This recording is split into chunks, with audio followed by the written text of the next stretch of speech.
नमस्कार, न्यूज 24 परभणी वार्तामध्ये आपले स्वागत. मी शिवाजी चव्हाण. पाहुयात आजच्या ठळक घडामोडी. प्रथम मी परभणी जिल्ह्यातील गंगाखेड तालुक्यात ठिकठिकाणी लोकनेते महाराष्ट्र राज्याचे माजी उपमुख्यमंत्री स्वर्गीय गोपीनाथरावजी मुंडे साहेब यांची जयंती साजरी करण्यात आली. भारतीय जनता पार्टीचे महाराष्ट्र प्रदेश कार्यकारिणी सदस्य श्री रामप्रभूजी मुंडे साहेब यांनी गरजूंना कपडे, चादर, ब्लँकेट, फळे आदी वाटप करून जयंती साजरी केली. तर गोदावरी स्वच्छता अभियान गंगाखेड यांनी देखील गोदावरी घाटावर जयंती साजरी केली. यावेळी भारतीय जनता पार्टीचे गंगाखेड तालुका ग्रामीण अध्यक्ष श्री नामदेवरावजी शिंदेसाहेब, उपतालुका अध्यक्ष श्री प्रशांतजी फडसाहेब, देवाभाऊ जोशी, तसेच गोदावरी स्वच्छता अभियानचे प्रमुख ॲडव्होकेट राजू देशमुख कांदलगावकर, अभियान व सर्व अभियानातील स्वच्छता दूत यांनी स्वर्गीय गोपीनाथरावजी मुंडे साहेब यांची जयंती साजरी केली, अशी माहिती आमचे प्रतिनिधी श्री हनुमंत मुंडे सर पिंपळदरीकर यांनी कळवलेली आहे. तर चला पाहूया गंगाखेडीतील स्वर्गीय लोकनेते गोपीनाथरावजी मुंडे साहेब यांची जयंती उत्सव कार्यक्रम.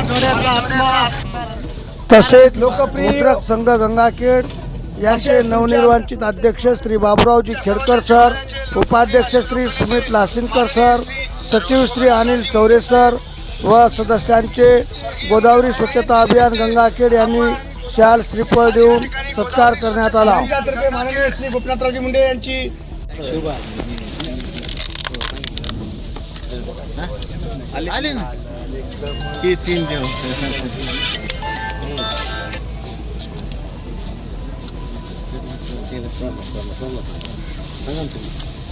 नाव सांगा. नाव सरला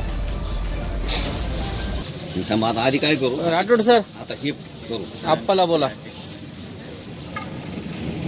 त्यांचं करून घ्या. आता तुमचं काय? महिलांचं. हां, आधी 24चा फोटो घेऊ. आज या ठिकाणी गोदावरी स्वच्छता अभियानाच्या वतीने गंगाखेड मुद्रांक संघाचे काही 3 निवडी झाल्या. त्या निवडीसाठी उपस्थित आमचे भारतीय जनता पार्टीचे तालुका अध्यक्ष नामदेवरावजी शिंदे हे उपस्थित आहेत. त्या निवडीमध्ये अध्यक्ष म्हणून बाबुराव खेडकर, उपाध्यक्ष म्हणून सुमित लासिनकर आणि सचिव म्हणून अनिल चौरे या तिघांची निवड झाली आहे. गोदावरी स्वच्छता अभियानाच्या वतीने या तिघांचा पण इथं सत्कार करण्यात आलेला आहे. व भारतीय जनता पार्टी व गोदावरी स्वच्छता अभियान यांच्या वतीने आणि त्याचबरोबर लोकनेते गोपीनाथराव मुंडे साहेबांची जयंती पण साजरी करण्यात आलेली आहे. मी गोदावरी स्वच्छता अभियानाच्या वतीने या तिघांना पुढील कार्यासाठी कोटी कोटी शुभेच्छा देतो.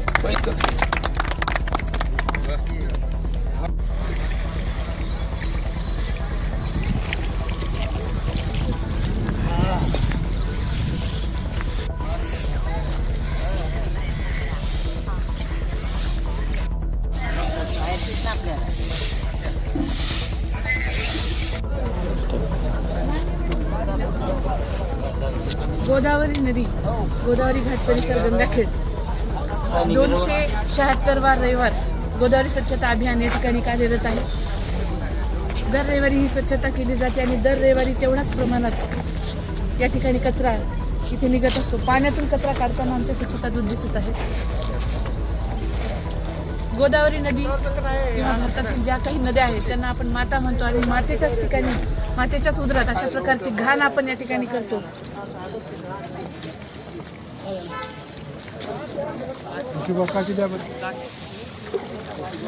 गंगाखेडची गोदावरी नदी, जिला दक्षिण काशी अशी ओळख आहे आणि या ठिकाणी महाराष्ट्राच्या कानाकोपऱ्यातून लोक दशक्रिया विधी करण्यासाठी या ठिकाणी येत असतात.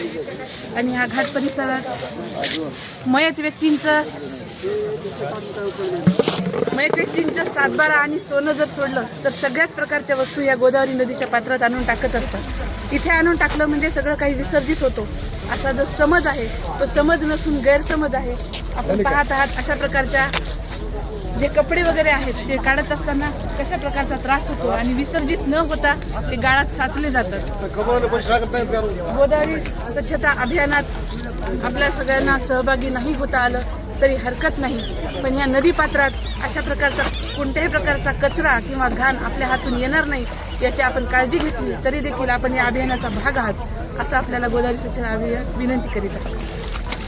गोदावरी स्वच्छता अभियानच्या टीमच्या आमच्या रणरागिनी ज्ञानेश्वरीताई लटपटे यांना विनंती करतो की स्वर्गीय लोकनेते गोपीनाथरावजी मुंडे साहेब यांच्या जयंतीनिमित्त आपण 2 शब्द मार्गदर्शन करावे. रामकृष्ण हरी सगळ्यांना. रामकृष्ण हरी.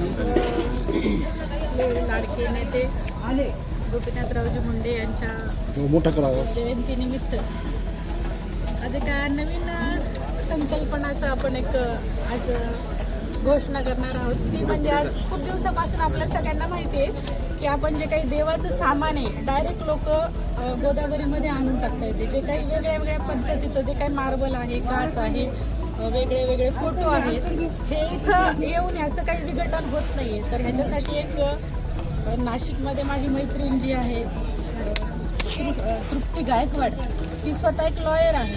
तिनं ह्या प्रश्नाचं म्हणजे एक वेगळं रूप ह्या प्रश्नाला निर्माण केलं. ह्याचं विघटन कसं झालं पाहिजे आणि आपल्या सगळ्यांचा पण हाच प्रश्न होता की ह्या प्रश्नांना आपण म्हणजे काहीतरी योग्य दिशा दिली पाहिजे.